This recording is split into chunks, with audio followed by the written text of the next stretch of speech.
വാഴ്ത്തിയും സ്തുതിക്കുകയും ചെയ്യുന്നു. കർത്താവ് ഒത്തിരി സ്നേഹിക്കുന്ന വചനം കേൾക്കുന്ന എല്ലാ പ്രിയപ്പെട്ടവർക്കും ക്രിസ്തുവേശുവിൻ്റെ ധന്യമേറിയ നാമത്തിൽ വിനീതമായ സ്നേഹവന്ദനങ്ങൾ അറിയിക്കുന്നു. കർത്താവും രാജാവുമായ മഹാദൈവത്തിന് തിരുസന്നിധിയിൽ ഇരുന്നു കൊണ്ട് സന്തോഷത്തോടെ സ്തോത്രവും സ്തുതിയും മഹത്വവും പുകഴ്ചയും കരയറ്റുകയും ചെയ്യുന്നു. തിരുസന്നിധിയിൽ ഇന്നത്തെ ദൈവവചന ധ്യാനത്തിനായി വളരെ പ്രസിദ്ധമായ, നമുക്ക് വളരെ പരിചിതമായിരിക്കുന്നൊരു വേദഭാഗത്തേക്ക് നിങ്ങളുടെ ശ്രദ്ധയെ തിരിക്കുകയാണ്. പ്രതീക്ഷയോടെ, പ്രാർത്ഥനയോടെ ദൈവത്തിൻ്റെ പരിശുദ്ധാത്മാവ് നമ്മളോട് ഹൃദ്യമായിട്ട് സംസാരിക്കട്ടെ. ചിലരെ തീരുമാനങ്ങളിലേക്കും ഉറപ്പിലേക്കും ധൈര്യത്തിലേക്കും നയിക്കട്ടെ എന്നുള്ള പ്രാർത്ഥനയോടെ ഇന്ന് നാം വായിച്ച് തിരുസന്നിധിയിൽ നിന്ന് തിരുവായ്മൊഴികൾ ദൈവത്തിൽ നിന്ന് പ്രാപിച്ച് ദൈവകൃപകൾ അനുഭവിക്കേണ്ടതിന് വായിക്കാൻ ആഗ്രഹിക്കുന്നത് അപ്പോസ്തല പ്രവൃത്തി 3-ാം അധ്യായത്തിൽ നിന്നാണ്. അപ്പോസ്തല പ്രവൃത്തി 3-ാം അധ്യായത്തിൻ്റെ 1 മുതൽ 7 വരെയുള്ള വാക്യങ്ങൾ ഞാൻ നിങ്ങളെ വായിച്ചു കേൾപ്പിക്കാം. ഒരിക്കൽ പത്രോസും യോഹന്നാനും 9 മണി നേരം പ്രാർത്ഥനാ സമയത്ത് ദൈവാലയത്തിലേക്ക് ചെല്ലുമ്പോൾ അമ്മയുടെ ഗർഭം മുതൽ മുടന്തനായ ഒരാളെ ചിലർ ചുമന്നുകൊണ്ടുവന്നു. അവനെ ദൈവാലയത്തിൽ ചെല്ലുന്നവരോട് ഭിക്ഷ യാചിപ്പാൻ സുന്ദരമെന്ന ദേവാലയ ഗോപുരത്വങ്ങൾ ദിനം പ്രതി ഇരുത്താറുണ്ട്. അവൻ പത്രോസും യോഹന്നാനും ദൈവാലയത്തിൽ കടപ്പാൻ പോകുന്നത് കണ്ടിട്ട് ഭിക്ഷ ചോദിച്ചു. പത്രോസ് യോഹന്നാനോടുകൂടെ അവനെ ഉറ്റുനോക്കി, ഞങ്ങളെ നോക്കൂ എന്ന് പറഞ്ഞു. അവൻ വല്ലതും കിട്ടും എന്ന് കരുതി അവരെ സൂക്ഷിച്ചു നോക്കി. അപ്പോൾ പത്രോസ്, വെള്ളിയും പൊന്നും എനിക്കില്ല, എനിക്കുള്ളത് നിനക്ക് തരുന്നു, നസറയനായ യേശുക്രിസ്തുവിൻ്റെ നാമത്തിൽ നടക്ക എന്ന് പറഞ്ഞു. അവനെ വലങ്കയ്ക്ക് പിടിച്ചെഴുന്നേൽപ്പിച്ചു. ക്ഷണത്തിൽ അവൻ്റെ കാലും നരിയാണിയും ഉറച്ച് അവൻ കുതിച്ചെഴുന്നേറ്റ് നടന്നു.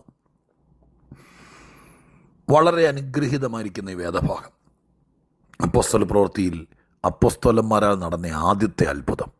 യഹൂദൻ്റെ ദേവാലയ പരിസരത്ത് സുന്ദരം എന്ന ദേവാലയ ഗോപുരവാതിൽക്കൽ വർഷങ്ങളായി ഭിക്ഷയാചിപ്പാനിരുന്നൊരു മനുഷ്യനെ പത്രോസും യോഹന്നാനും കൂടി ചെന്ന് കൈപിടിച്ചിട്ട് എഴുന്നേൽക്കുക, യേശുക്രിസ്തുവിൻ്റെ നാമത്തിൽ എഴുന്നേൽക്കുക എന്ന് പറഞ്ഞു. ക്ഷണത്തിൽ നരിയാണിയും കാലും ഉറച്ച് എഴുന്നേറ്റതാണ് ഇവിടുത്തെ പ്രധാന വിഷയം. ആ ഭാഗം മുഴുവൻ ഞാൻ വായിച്ചെങ്കിലും ഒരു കാര്യം മാത്രം ശ്രദ്ധയിൽപ്പെടുത്താനാണ് കർത്താവ് എന്നെ ഇന്ന് പരമേൽപ്പിച്ചിരിക്കുന്നത്. ആ വാക്യം 3-ാം അധ്യായത്തിൻ്റെ 1-ാം വാക്യം വായിച്ചാരംഭിക്കുന്നത്, പത്രോസും യോഹന്നാനും 9 മണി നേരം പ്രാർത്ഥനാ സമയത്ത് ദൈവാലയത്തിലേക്ക് ചെല്ലുമ്പോൾ. പ്രാർത്ഥനാ സമയത്ത് യഹൂദന് പ്രാർത്ഥനയെ സംബന്ധിച്ച് കൃത്യനിഷ്ഠമായ കണക്കുകളും സമയങ്ങളും ഒക്കെയുണ്ട്. അവസരം കിട്ടിയാൽ പ്രാർത്ഥിക്കാമെന്ന ആശയക്കാരല്ലായിരുന്നവർ. അവരുടെ പ്രാർത്ഥനയെക്കുറിച്ചൊക്കെ വേദപുസ്തകത്തിൽ നമുക്ക് കൃത്യമായിട്ട് മനസ്സിലാക്കാൻ കഴിയുന്നു.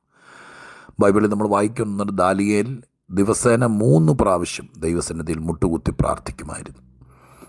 ദാവീദ് പറയുന്നുണ്ട്, കാലത്തും ഉച്ചയ്ക്കും വൈകുന്നേരവും ഞാൻ സങ്കടം ബോധിപ്പിച്ച് കരയും. 119-ാം സങ്കീർത്തനത്തിൽ പറയുന്നുണ്ട്, ഞാൻ ദിവസത്തിൽ 7 പ്രാവശ്യം നിന്നെ സ്തുതിക്കും അല്ലെങ്കിൽ സ്തോത്രം ചെയ്യും.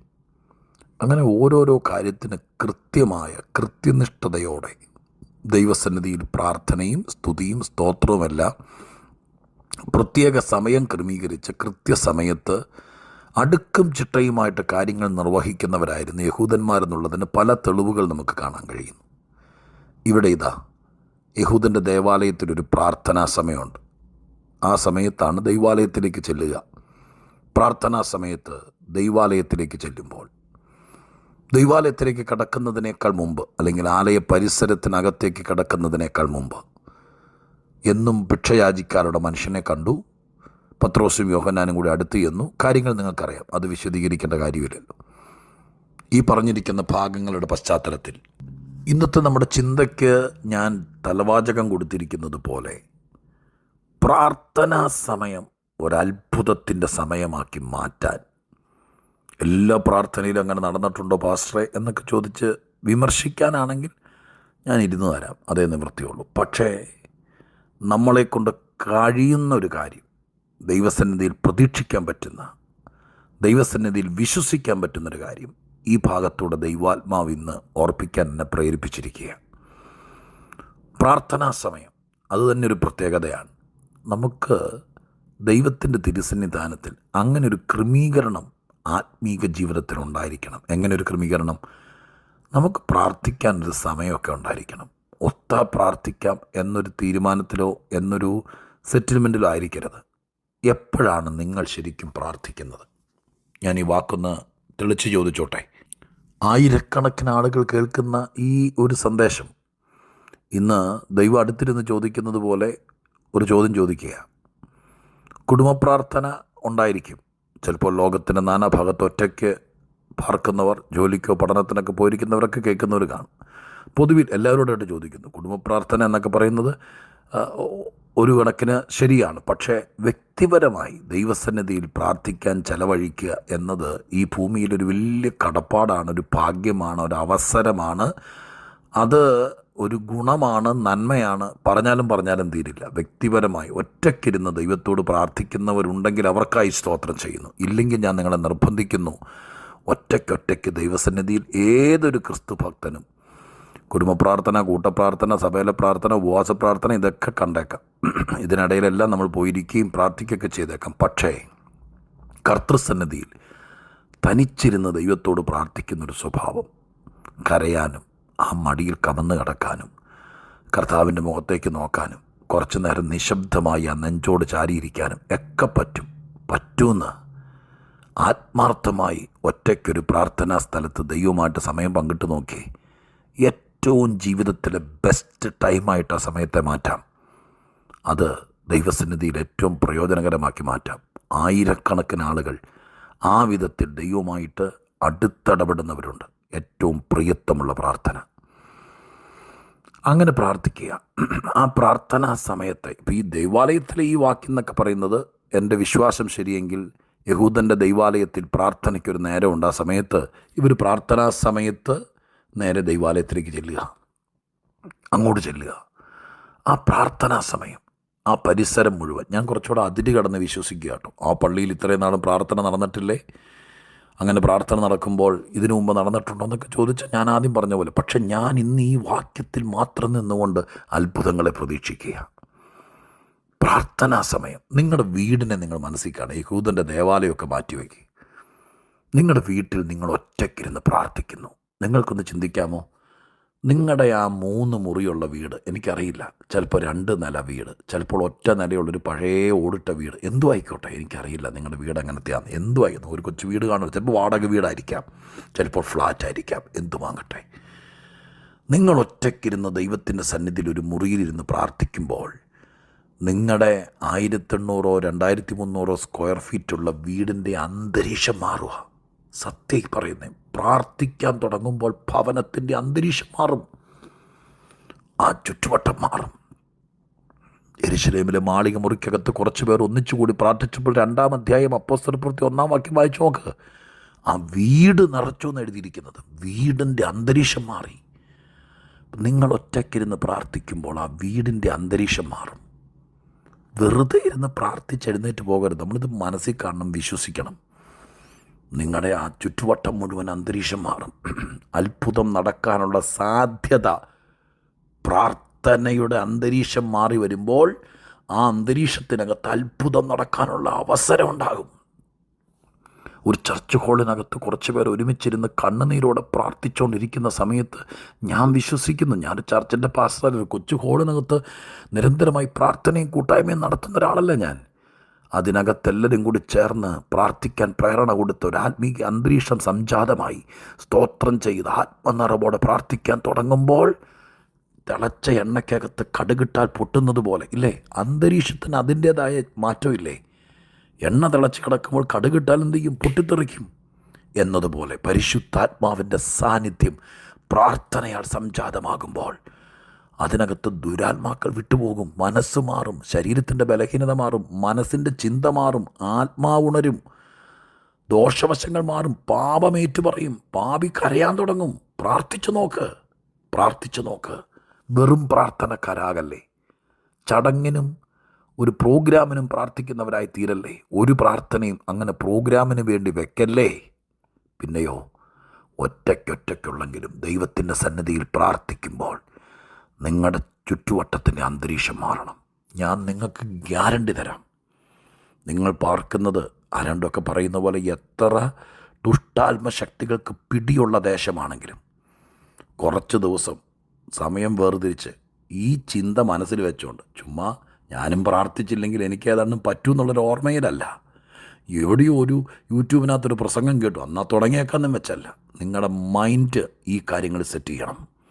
നിങ്ങൾ രാത്രി ഇച്ചിരി നേരത്തെ കിടന്ന് ഉറങ്ങിയിട്ട് എല്ലാവരും ഉറങ്ങുമ്പോൾ 2 മണി 2:30 എഴുന്നേറ്റ് നിങ്ങളുടെ വീടിനകത്തിരുന്ന് മുഴങ്കാലും മേൽ ദൈവാത്മാവിൽ ജാഗരിക്കാൻ തുടങ്ങിയാലുണ്ടല്ലോ, ആ പരിസരത്തിൻ്റെ അന്തരീക്ഷം മാറിപ്പോകും കേട്ടോ. അന്തരീക്ഷം മാറിയാൽ അത്ഭുതങ്ങൾ നടക്കും, ദൈവപ്രവർത്തികൾ നടക്കും, ആളുകൾക്ക് മാറ്റം വരും, മനസ്സ് മാറും. ക്രൂരനായിരിക്കുന്ന മനുഷ്യൻ പോലും മനുഷ്യ സ്നേഹിയായി മാറും. പ്രാർത്ഥനയ്ക്ക് ഭയങ്കര ശക്തിയുണ്ട് ദൈവമക്കളെ. 1000 വട്ടം പ്രാർത്ഥനയെക്കുറിച്ച് ഈ ഡെയിലി മെസ്സേജിൽ തന്നെ ഞാൻ പറഞ്ഞിട്ടുണ്ട്. ഇന്ന് വീണ്ടും ഓർപ്പിക്കുക. ദൈവം എഴുതിയിരിക്കുന്നു, പ്രാർത്ഥനാ സമയത്തുനിന്നൊരു വാചകം മാത്രമാണ് 7 വാക്യങ്ങൾ വായിച്ചതിനകത്ത് എന്നെ തൊട്ടത്. ഞാനത് ഇന്ന് പറയുക. നിങ്ങളുടെ പ്രാർത്ഥനാ സമയം അത്ഭുതത്തിൻ്റെ സമയമാക്കി മാറ്റണം. നിങ്ങളുടെ പ്രാർത്ഥനാ സമയം അന്തരീക്ഷം മാറ്റുന്ന സമയമാക്കി മാറ്റണം. നിങ്ങളുടെ കുഞ്ഞിനെയും കുടുംബത്തെയൊക്കെ മാറ്റുമെന്ന്, അതിന് പറ്റിയൊരു അന്തരീക്ഷം ഉണ്ടായാൽ സംഭവം മാറും. കൊടുങ്കാറ്റടിച്ചാൽ ഏത് വൃക്ഷവും ഉലയില്ലേ? അപ്പോൾ ഒരു അന്തരീക്ഷം അങ്ങ് മാറുക, ദൈവപ്രവൃത്തി വെളിപ്പെടും. ഞാൻ ആശംസിക്കുക, ആഗ്രഹിക്കുക, പ്രാർത്ഥന സമയമുണ്ടാകട്ടെ, നിരന്തരമായി പ്രാർത്ഥന ഉണ്ടാകട്ടെ.